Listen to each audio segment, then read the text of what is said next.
Hello दोस्तों, स्वागत है आपका हमारे यूट्यूब चैनल कॉमिक फैन पर। चलिए दोस्तों, शुरू करते हैं नागराज की कॉमिक्स ड्रैगन किंग का तीसरा भाग। एक ताबूत में तुम्हें हमेशा के लिए आराम करने को जरूर दे देता ड्रैगन किंग, पर अभी मुझे इनसे थोड़ा और काम है। अभी तो इन्होंने सिर्फ तुम्हारी शक्ति को कम किया है, पर अब इन्हें तुम्हारी शक्ति के स्रोत को खत्म करना है। ये ये तूने क्या किया? ये सिर्फ एक एनर्जी ऑर्ब नहीं था, उसके अंदर डायनो सिटी का विध्वंस कोड भी था। इसे बचाने के लिए ही मुझे ड्रैगन आर्मी को यहाँ पर बुलाना पड़ा था। लेकिन डायनो सिटी अभी भी सुरक्षित रहेगी, क्योंकि जब तक इस कोड को ग्रहण करने वाला बटन नहीं दबेगा, तब तक डिस्ट्रक्शन चैम्बर की मशीनें चालू नहीं होंगी। डिस्ट्रक्शन कोड चालू क्यों नहीं हो रहा है? कोई तो ड्रंक ड्रंक ड्रंक। अरे, चालू हो गया। यानी अब कुछ ही मिनटों में डायनो सिटी धूल में मिल जाएगी, और इसके साथ ही ड्रैगन आर्मी और उन पर राज करने वाले डायनासोर ड्रैगन किंग का नामो निशान हमेशा के लिए मिट जाएगा। नागराज, ऊर्जा का स्रोत खत्म होते ही ये पुरानी मूर्तियों की तरह टूट रहे हैं। गुड, अब ड्रैगन किंग का भी यही हाल होगा, और हमारा भी, अगर हम यहाँ से तुरंत बाहर नहीं निकले तो। देखो, पूरी सिटी धंस रही है, और साथ ही एक भयंकर वैक्यूम भी पैदा कर रही है। चलो, अब वैसे भी यहाँ का काम पूरा हो चुका है, पर स्वारा देव, हमें तो स्वारा देव के पीछे जान आए थे ना। अगर वे सचमुच देव हैं तो उनमें बचने की क्षमता भी होगी। अब चलो, स्वारा देव की प्रतीक्षा हम बाहर रहकर भी कर सकते हैं। पूरी जमीन एक बार कसकर कांपी। लगता है डायनो सिटी पूरी तरह से जमींदोज हो गई है। यह आखिरी झटका था, लेकिन स्वारा देव अभी तक कहीं नजर नहीं आए।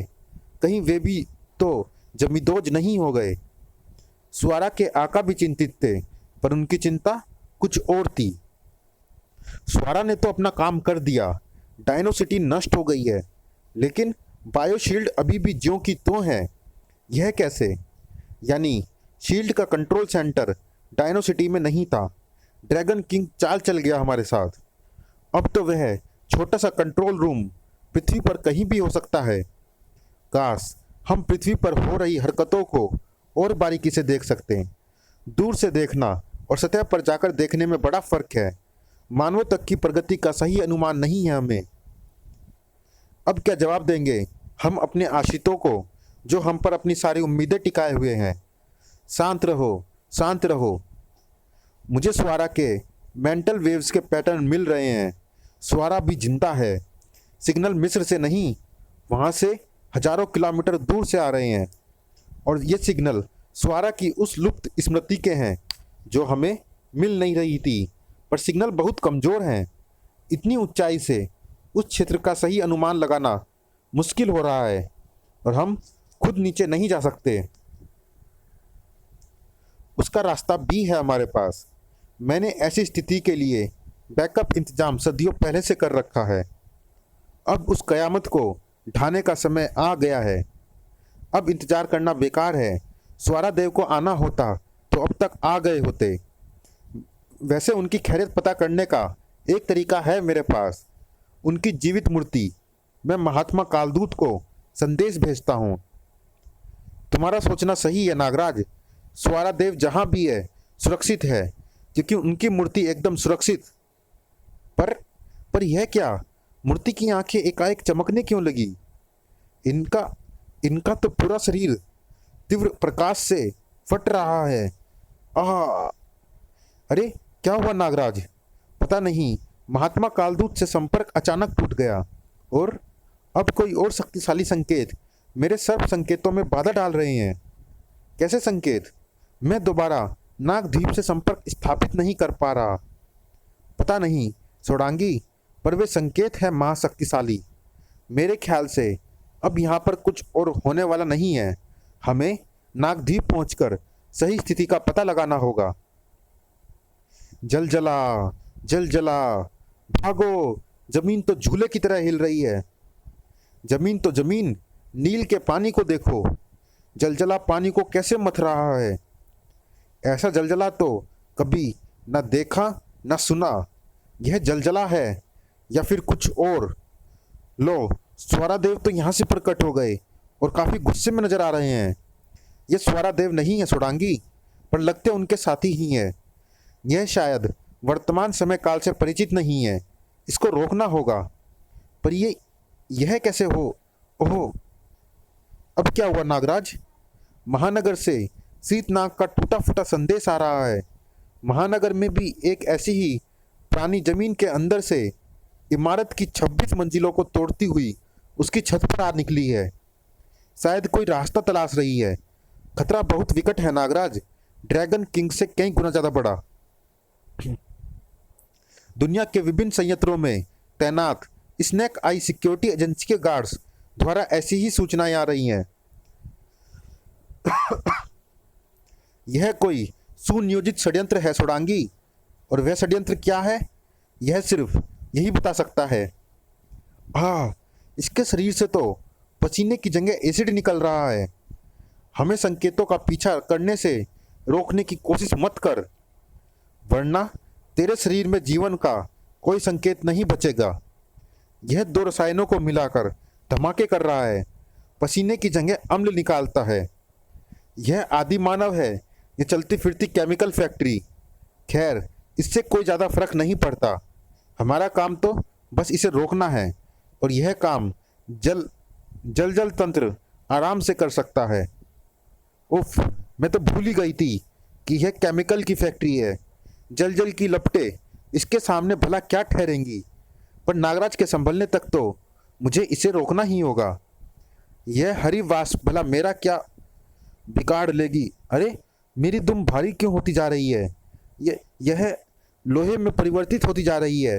हे देव, अब तो मुझे सारी तंत्र शक्ति सिर्फ सतह पर बने रहने के लिए लगानी पड़ेगी। अब इसे तुम्हें अकेले ही रोकना होगा नागराज। इसे छूना घातक है। मेरे नागों का भी यही हाल होगा जो मेरे हाथों का एसिड ने किया है। इसकी तो नसों में भी शायद घातक रसायन ही दौड़ रहे हैं। यही इसकी शक्ति है, और ओह, यही इसकी कमजोरी भी तो बन सकता है। अगर इसके रसायन आपस में मिलने से धमाका कर देते हैं, अगर वे इसके शरीर के अंदर ही मिल जाए तो यह काम नागफनी सर्पों द्वारा पैदा किए गए प्लास्टिक जैसी चमड़ी वाले खास खनिज सर्प कर सकते हैं।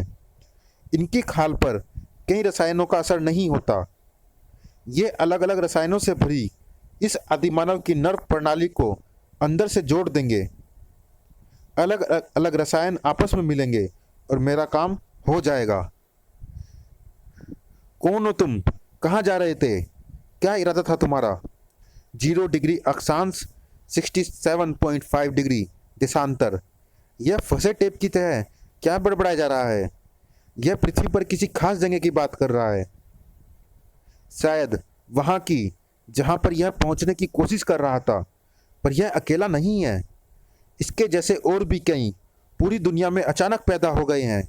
उनकी भी कोई ना कोई मंजिल जरूर होगी। पता करो सोडांगी। अरे, तू है कौन और चाहती क्या है? किधर का रास्ता ढूंढ रही है? 0 डिग्री अक्षांश 67.5 डिग्री देशांतर।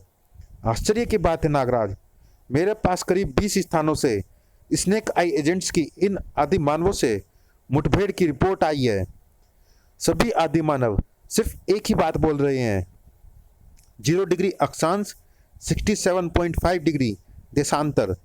0 डिग्री अक्षांश 67.5 डिग्री देशांतर। यह कौन सी जगह हो सकती है? 0 डिग्री अक्षांश 67.5 डिग्री देशांतर। ये तो नागद्वीप के कोऑर्डिनेट्स हैं। ये सभी नागद्वीप की तरफ बढ़ रहे हैं। मैं नागद्वीप से संपर्क नहीं कर पा रहा हूँ। हमें तुरंत नागद्वीप पहुंचकर विसर्पी और महात्मा कालदूत को सचेत करना होगा। तुम सभी इच्छाधारी सर्प गार्ड्स को संदेश भेज दो कि उनको किसी भी हालत में इन आदिमानव को रोक कर रखना है। यह काम मैं पहले ही कर चुकी हूँ नागराज। सोडांगी, अगर तुम ठीक महसूस नहीं कर रही हो तो तुम मेरे शरीर में समा सकती हो। नहीं नागराज, पानी में डूबते ही मेरी दुम पर असर करने वाला रसायन घुलने लगा था। अब भी भारीपन तो है, लेकिन दिक्कत नहीं दे रहा है। मैं ठीक हूँ, पर मुझे अपने स्नेक आई गार्ड्स की बहुत चिंता हो रही है। पता नहीं उनके पास इस मुसीबत से निपटने लायक क्षमता है भी या नहीं। आह, मैंने अपनी बर्फ को 250 डिग्री के तापमान तक पहुंचा दिया है, -250 डिग्री के तापमान तक पहुंचा दिया है, पर फिर भी यह उसको महसूस नहीं कर रही है। इसकी रगों में खून जैसा कोई तरल पदार्थ बह भी रहा है या नहीं। लेकिन अगर शीत शक्तियाँ इसके बाहरी शरीर पर काम नहीं कर रही हैं, तो शीतवार इसके शरीर को अंदर करना पड़ेगा। हर जीवित प्राणी के शरीर में जल की अच्छी खासी मात्रा होती है, और पानी एक ऐसा खास द्रव है जो जब जमता है तो उसका आकार बढ़ जाता है। मैंने कहा तो था कि यह इस इलाके से बाहर नहीं जाएगी, लेकिन अगर यह इस एरिया से बाहर जाकर गिरे तो इसमें मेरी कोई गलती नहीं है। अरे, यह तो संभल रही है और वापस आ रही है। यह इंसान है या रोबोट? आओ, यह असंभव है। मेरी शीत शक्तियाँ मेरे ही खिलाफ काम कर रही है।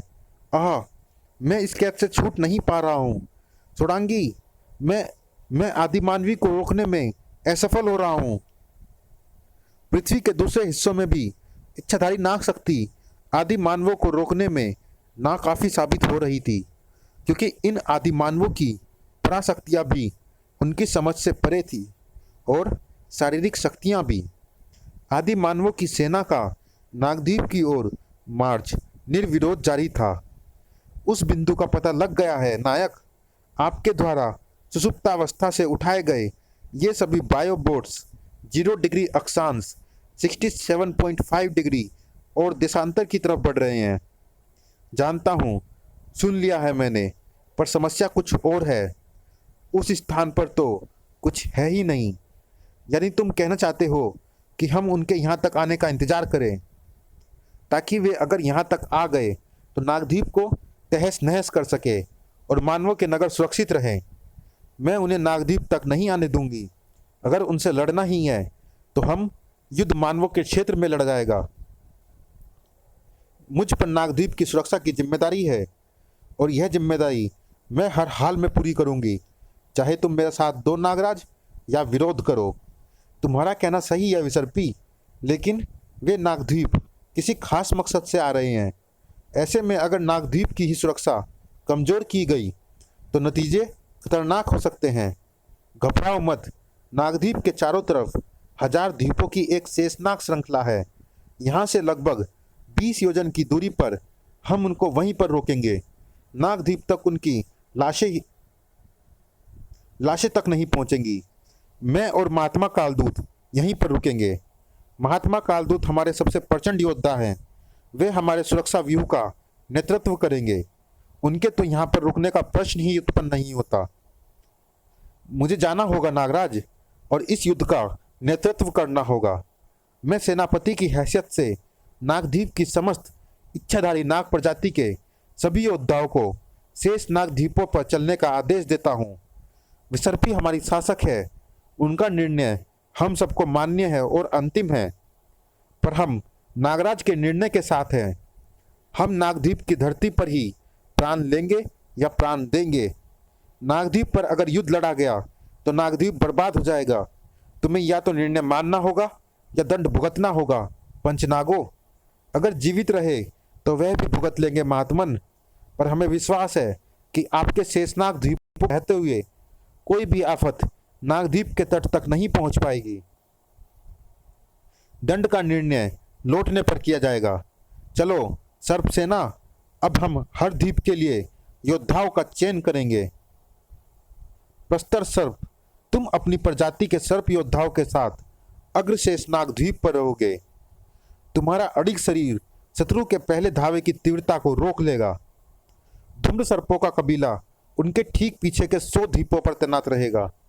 तुम पर कोई भी जैविक या विध्वंसक वार असर नहीं कर सकता। गुंती सर्पों का कबीला पश्चिम के द्वीपों से नागद्वीप की रक्षा करेगा। तुम्हारे असाधारण मजबूत शरीरों से बने जाल पूर्ण गति से उड़ते वायुयान को भी रोक सकते हैं। पूर्वी दिशा में विसर्पी अन्य महानायकों के साथ तैनात रहेगी, जो अग्र पंक्ति से बचकर पार आ गई विपदा को रोकेंगे। और मैं जल के अंदर रहकर इस पूरे क्षेत्र पर नजर रखूंगा। कोई भी खतरा जलगत होकर नागद्वीप तक पहुंच गया तो हमारा पूरा प्रयास व्यर्थ हो जाएगा। अब बस हमें उस खतरे का इंतजार करना है जो न जाने क्यों नागद्वीप की तरफ बढ़ रहा है। आदि मानवों द्वारा पैदा की गई वह प्रचंड लहर कोई भी पूरा बड़ा महानगर बहा ले जाने की शक्ति रखती थी, परंतु प्रस्तर सर्पों के चट्टान जैसे शरीर के बांध को वह डिगा नहीं पाई। पहले वार में नागद्वीप ने बाजी मार ली थी और इस हार से भौचक्के रह गए आदि मानवों पर काबू पाने में विशालकाय प्रस्तर सर्पों के चट्टानी वार कामयाब होते दिख रहे थे। यह आंखों के भी देखा जा रहा था। नायक अचानक कई आकृतियां प्रकट होकर हमारी सेना का रास्ता रोक रही है और वे सफल होती दिख रही हैं। इमेजर इनको नाग प्रजाति का बता रहा है। शायद नागराज के साथी होंगे, पर ये बायो रोबोट्स बहुत विकसित तकनीक के हैं। इनकी अनुकूलन क्षमता बहुत तेज है। ये जल्द ही अपने शरीरों में बदलाव करके पासा पलट देंगे। सब इनसे ही उलझे रहेंगे और जल के नीचे से आगे बढ़ रही हमारी दूसरी टोली कुछ ही मिनटों में हमारी मंजिल तक पहुंच जाएगी। घर्र। जल के नीचे कोई महासर्प मौजूद दिखता है। वह अकेले ही हमारी पूरी टोली को संभाले हुए है। कुछ आदि मानवों को तो इसने इतना क्षतिग्रस्त कर दिया है कि उन्हें किसी भी कमांड के द्वारा रिपेयर नहीं किया जा सकता। इस महायोद्धा को तो सिर्फ प्रलय ही रोक सकती है। तो प्रलय लाएंगे हम। समुद्र क्षेत्र का भौगोलिक मानचित्र मुझे दिखाओ, छोटी से छोटी चीज के साथ। पानी के नीचे तो आदि मानवों की लहर थमी हुई थी, परंतु सतह पर स्थिति विपरीत थी। प्रस्तर सर्पों का अवरोध ढह चुका था, पर अब धूम्र सर्पों की बारी थी और कालदूत ने कुछ सोच समझकर ही उन्हें प्रतिरोध की दूसरी पंक्ति बनाया था। परंतु जल्दी ही पलटा आदि मानवों की तरफ झुकता नजर आ रहा था। उनकी दहकती मुट्ठियों के वार धूम्र सर्पों के शरीर पर घातक वार बरसाना शुरू कर चुके थे और धूम्र सर्प इस भूषण ऊर्जा के सामने ठहर नहीं पा रहे थे। पश्चिम दिशा से आती आदि मानवों की लहर को अभेद जाल बनाने में माहिर गुंती सर्पों की सुरक्षा पंक्ति भी रोक नहीं पा रही थी। किसी भी हथियार से न कट सकने वाले उनके शरीरों को आदि मानवों की आरी की तरह घूमती कलाई किस अद्भुत तकनीक से काट रही थी, उसका अंदाजा तक वे नहीं लगा पा रहे थे। आदि मानवों की टोली ने भारी क्षति उठाने के बावजूद भी 3 अवरोध तो पार कर लिए थे, परंतु अंतिम अवरोध पर उनको रोकने की योजनाएं हर पल बनाई जा रही थी। कुमारी, आदि मानव अपने शरीरों को हमारे वारों के अनुकूल बड़ी तेजी से ढाल रहे हैं और वे तेजी से हमारी तरफ आ रहे हैं। तो फिर हम उनकी इस क्षमता को ही उनकी कमजोरी बनाएंगे।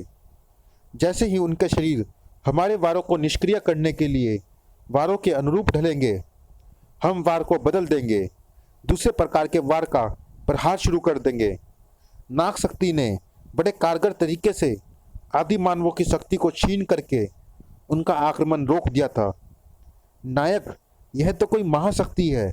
हमारी फौज इनकी सुरक्षा पंक्ति को भेद नहीं पा रही है, उल्टे यह हम पर भारी पड़ रहे हैं।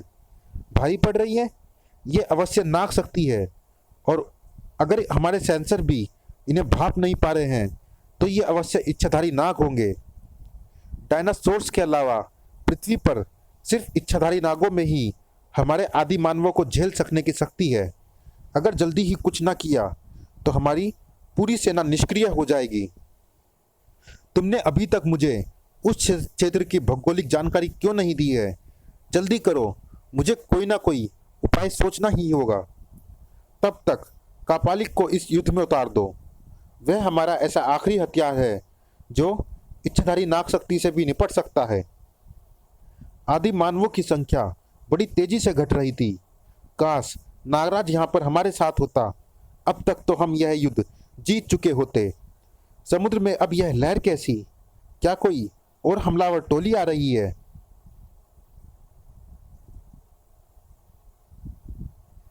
हे शेषनाग, ये यह क्या है? आपने सही कहा, अभी तो नागराज को यहाँ पर होना चाहिए था। कुछ ही पलों बाद वह अज्ञात हमलावर युद्ध क्षेत्र का नक्शा पलट चुका था। नागद्वीप की सुरक्षा दीवार कुछ ही देर में ढह चुकी थी।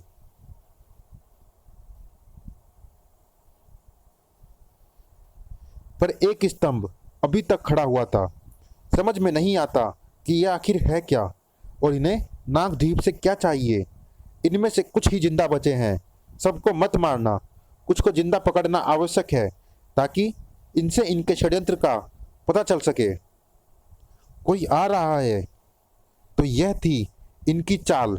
जब हम इनके असंख्य सैनिकों से लड़कर थक जाएं, तब ये अपना महायोद्धा भेजेंगे। महायोद्धा नहीं, कापालिक। अभी अभी कुछ ही पलों में हजारों नागों का ध्वंस करके आ रहा हूं मैं।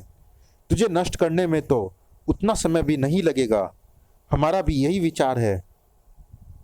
तुझे तेरे कर्मों का दंड देने में हमें उतना समय भी नहीं लगेगा। आह नायक, कपालिक इस लड़ाई को लंबा तो खींच सकता है, पर इस महायोद्धा पर हावी नहीं हो सकता। कुछ कीजिए जल्दी। तूने मुझे भौगोलिक मानचित्र देकर काम को आसान बना दिया है। रास्ता मिल चुका है मुझे और मैंने कमांड भेज भी दिए हैं।